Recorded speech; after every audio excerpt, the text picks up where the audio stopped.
All right, welcome back. Now let's dive deeper into Power BI Advanced. And in order to do this, we first need to open a complete new Power BI file.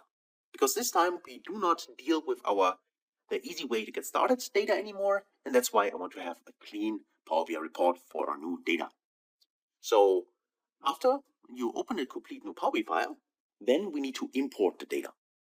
Well, we have seen that the data is an Excel file. So what we could do is either click on Excel Workbook in the ribbon bar, go to Get Data, choose Excel from here, click on the Excel logo or the icon here, or open also the window with Get Data from another source and choose Excel. It's up to us. But in this case, simply click on the icon here and then navigate to the specific folder. In this case, for me, it's already open. So I can simply click on PBI Training 1 XLSX and I click on Open. Click on Open here, and then we can see here the navigator. The only difference is now that, considering last time as a comparison, we have much more tables, right? Which we have also seen inside our Excel file. Now, in our case, one more time, we have the option to import tables, if tables have been created inside the Excel file, or the whole sheets.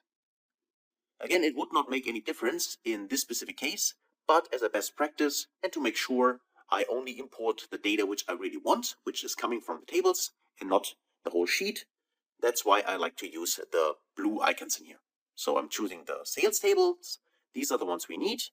We can see the preview here as well, but we already have seen this in the last video. And you can also see it, of course, if you open the Excel file. So it's nothing to check for us here. We know that this is the right data we want. So select the sales data. Then we also like to have the salesperson. So use the salesperson. We also like to have information about the product. We would like to see the location and in this case, the customer data. The other tables here are not relevant for us, so we can skip this. We only want to have those ones here. And this also as a tip for you, as a best practice tip, always only import the data you really need.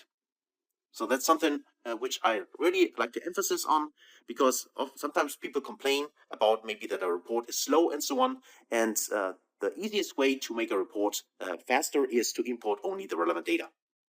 So please always keep this in mind also in your future projects. Only import the tables and the data you really want to use later on in the report. For us now, these are the tables we want to use. And now we need to transform them, because currently the data structure is not yet exactly the way we need it. So that's why instead of clicking on load, do not click on load, click on transform data. This is something I'd like to mention one more time. Hopefully Power BI or Microsoft in the future will not highlight the load option automatically anymore, because this is it's tempting people to click on load, which means that we load the data directly into Power BI instead of transforming it upfront. Of course, we can still transform it later on. I'm going to show you how that works. But in this case, always, if you import data and you want to transform it, to clean it, and so on, right, to prep it upfront, then always click on transform data. So let's do that. Click on transform data. And then just wait. You'll see that now this is a little big, I'll make it smaller. But now we have a query editor window which opens up, which is this one here. So let me just make this bigger here a little bit, like that. And you see it's a separate window. It's in front of the Power BI report. And as long as this window, the query editor, is open, I cannot edit anything in here. I cannot do anything in here. This window is locked as long as the query editor is open. Okay? So inside the query editor, we have here on the left side all the tables which we want to import. And also one more thing I'd like to mention. Let me just click on refresh for now. Okay. One more thing I'd like to mention is currently this data is not loaded to the model yet. The query editor allows us to first transform the data, to shape it, to clean it, and so on. And only if we click on close and apply at the end, then the data gets loaded into Power BI. Okay? So what do we see here? Well, we see the queries. The queries are the tables we have currently in here, which we now can modify. We also see a preview of the data in here. So if I click on sales, for instance, you would see here, these are all the sales columns. If I click on sales people data, I would see the sales people data and so on, right? So you can see the data which is currently inside. We also see, in this case here, information about the data. For instance, how many distinct values do we have, how many unique values, and so on. There's also additional information which you can show. Let me just click on refresh one more time, which you can show and see how the distribution of your data looks like. Not too important to us, but right now, but it's still available. What we could do at any time is we can change the data type. So what I mean by that is maybe one more thing in addition to that. But if we import the data and open it into, or not importing yet, but if we open the data in the Power Query editor, what happens is that a few transformation steps are already applied by default from Power BI. And we can see that by, if I take a look at the right side, there's a so-called applied steps window. This applied steps window lists all steps and also the transformations we can do or we do on the data later on. This is really a tremendous help because it gives us then the option to see what kind of transformation has been done at each of the steps. And these 3 steps here on the applied steps, the source, the navigation, and the change type, this has been done automatically by Power BI. So if you take a look, you can click on a step. Please make sure don't click on the cross symbol here. Click somewhere on a name, like source for instance, and you see that the data changes now. And what this gives us is, this is what the data looked like actually before or this step was applied. The next step was applied actually. So this is the source data. The source data contained here, as you can see, the different kinds of names of the tables we have imported. So the data type was a table, and the item here is again the name. The kind is sheet. It was an Excel sheet, and to be specific, it was a table on a specific Excel sheet which had the name 2023 sales. That is what the source looked like. Then the navigation appeared that the specific sheet was selected. In this case, the sales 2023 sheet. And in the next step, the change type was applied. Because you currently can see, if you take a look at the column, there's always ABC 1, 2, 3, ABC 1, 2, 3, and so on. This just means that currently Power BI has not yet selected a specific data type. Like for instance, a decimal number for a number, right? A numerical value. Or a date for a specific date column, for instance. This happens automatically in the next step. So if you click on change type, select the step, you see that now each of the columns has a data type attached. ABC, this means this is a text or a string value. This little calendar icon here means Power BI has identified the order date as a date. And for the numbers here, for instance, 1, 2, 3, for the quantity, this means that now this is a number. So that's what's happened under this change type. And by the way, again, these steps have been done automatically for us. And we can also right-click on a step, and there's an option to rename it. This might be helpful in the future if you do a lot of transformation steps, which then get applied here. And you only have these, let's say, generic names for transformation. Maybe you would like to be a little bit more specific, either for yourself, or maybe a colleague of you is working on the report as well later on, or you send the report to him or her, and then it might be helpful for him or her to understand actually if you simply name those steps properly. But he or she could also, of course, click on a step and take a look at what the data looked like before, and then see actually what the step did. And if we would like to apply our own steps, for instance, for whatever reason, we would say that instead of having this as a whole number, an integer number, I'd like to see this as a decimal number, the quantity. We can simply click in here, 1, 2, 3, and then we could say, I'd like to change this in here to a decimal number. So you can see there are various data types. In this case, I'd like to see this as decimal number. And watch what happens with the icon here, as well as in here in the applied steps window, if I simply click on decimal number here. Click on it, you see that first a little pop-up window appears, which asks me, do I want to replace the current step or add a new step? The reason why this question is asked is because the last step is already a change of data types. So I could tell Power BI now, I want to replace the current one, which means that the transformation from quantity column into a decimal number is also part of this change type. Or I could add a new step. In this case, because it's also only a demo, and I'd like to switch this back easily, I click on Add New Step. Now, if I click on Add New Step here, you see that now an additional step has been created here, which simply is called change type 1. Again, it's a generic name. But now I can see that there's a 1.2. So the data type of the quantity column has now changed to a decimal number. Before, if I click here, it was a whole number, 1, 2, 3, and now it is a decimal number. So that's why this applied step window is really, really helpful, because each step, each transformation step is recorded here. And you can always go back, take a look at it. And also, if you say that this transformation is something I did not like to do, so I want to revert it, you can simply now this time hover over the X here, click on it, and then you see that the step is removed. And I have my original change type to a whole number here back. So that's really, really helpful to have this window here to show what kind of transformations we have applied, and also to go back in case we want to do that. One thing I'd like to mention is if we remove a step from here, we cannot go back. So just click on the cross symbol here, as we've done for the change type. We cannot go back like Control C or Control Z to go back, or have a back button here. This is not possible. So if you delete a step, the step is deleted.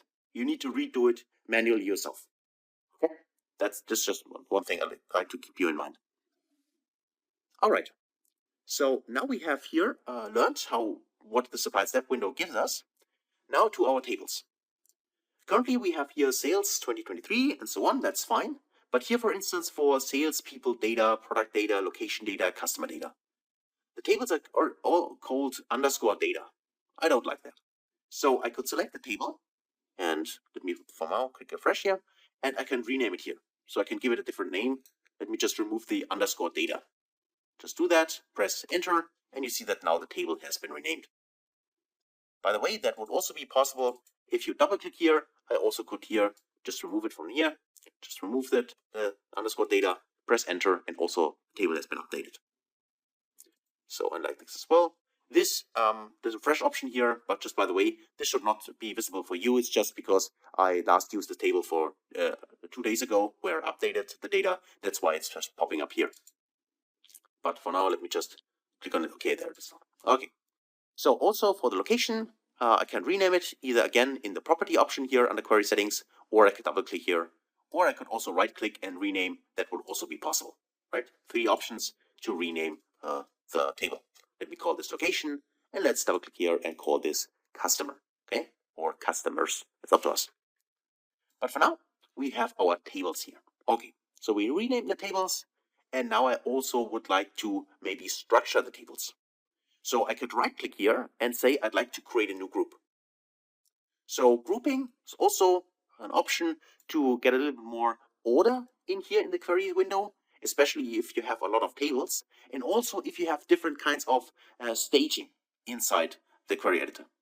What I mean by staging, just in case you're not familiar with that, it might be the case, and you'll see this in a minute, that you have some, let's say, basic tables. And based on these basic tables, you do transformations to create new tables. And maybe you'd like to have some kind of order structure to see, okay, these are the tables I imported, and then I did transformations on them in order to create new tables, and I'd like to have them in a separate folder. It's just a structure. It's not required to do, but I personally like to do it to have a little bit more structure and order in my applied steps here in the query section here. So I could name this, for instance, this is my, let's say, model, TBL. TBL is just an abbreviation for tables. I could give it a description. For now, I just skip that and I click OK. And now you see that we have the other queries, which are the current queries we have, and we have the model table folder. And in the model table folder, I want to see all the tables which I'm going to use directly in the model, which in my case is customer, location, product, and sales. So these are the 4 tables. I can select the first one, hold my shift key, select the last one, or I can control click and select them individually. And I want to drag them and place them inside the model folder. Drag and drop, and now they are part in this model table folder. Which of course, right click here could also be, in this case, you can ungroup it if you want to do that, or also have a look at the properties and also rename it. If you don't like the name, you can change this later on. So these are the tables we're going to use directly in the model. That's why I placed it here in the model table folder. For the other ones, these 3, those are not yet exactly in the structure we need them. We just click on refresh and okay. So because, as I said at the beginning, if you remember maybe from the last video, these are currently 3 separate tables. Our goal is to bring them together into one giant table. So we have the sales 2023, 2022, and 2021 in one table. That is the goal. How can we do this? Well, now we can have a closer look at all the different transformation options which are up here in the ribbon bar. And by the way, there are not only those under home, there are also some under transformation, and the other here at column, there are also transformations and so on. So a lot of transformations in here.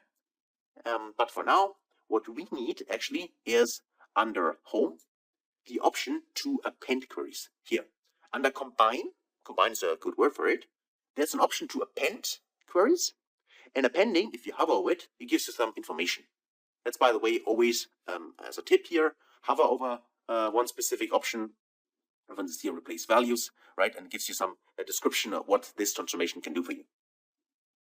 For us now, under append queries, append this query to another query in this file.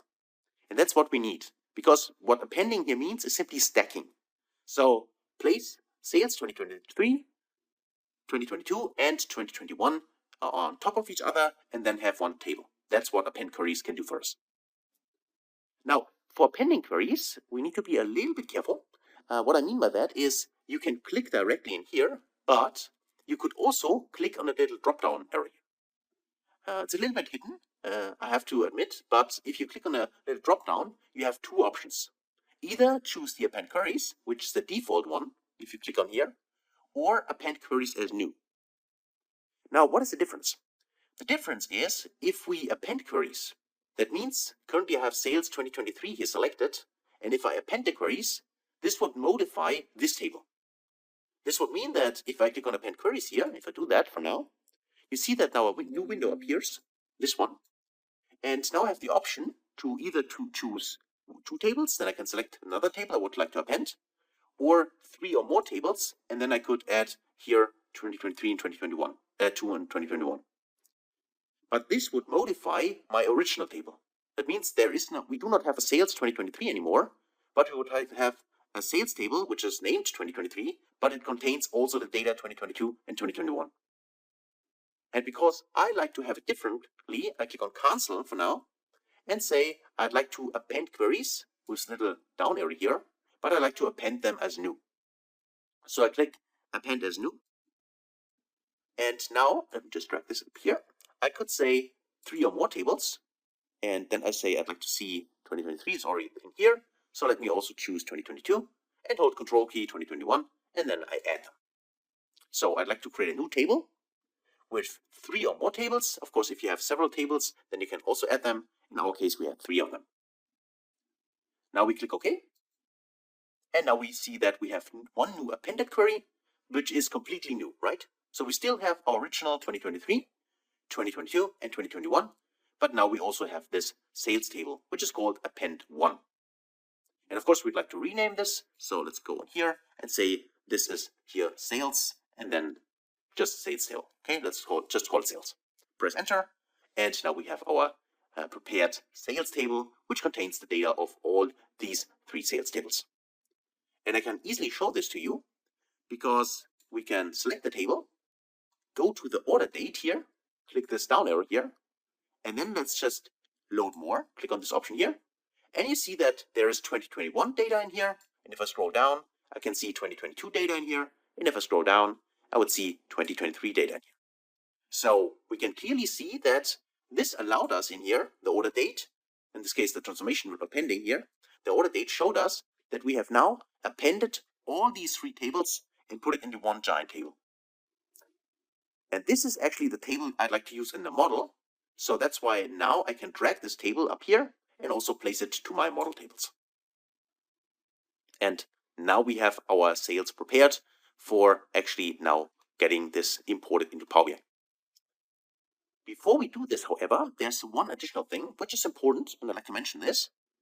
If we would click on a close and apply right now, we will still load all the tables, also these tables in here, even though we don't want to use them. This is why it's best practice now to right click on the table here, on all of them, and you see here two options, enable load and include and refresh. Now, currently both of them are checked for the tables. Include and refresh, this is something would like to have. Because include and refresh means if the underlying data for sales 2023, for instance, right now for me, this year is not completed yet, so the data in this sheet might change. If I would uncheck this include and report refresh, this would mean that if we update, if we refresh the data, then the sales 2023 gets not updated. And the problem with that is if the sales 2023 gets not updated, the sales table gets not updated because it depends on these three tables. This is why what we want is leave this checked, include and report refresh, so that these tables also get updated when new data is there, but we want to disable the load. So we check this enable load, we disable it, also uncheck it by simply click on it, and also enable this one. You will see that now the names of these tables are written in italic. That's an indication that they are not included in the load anymore. And what this means is that the underlying data for these tables, if we refresh the data, still gets updated, but we will not see those tables inside our report. We will not import it directly.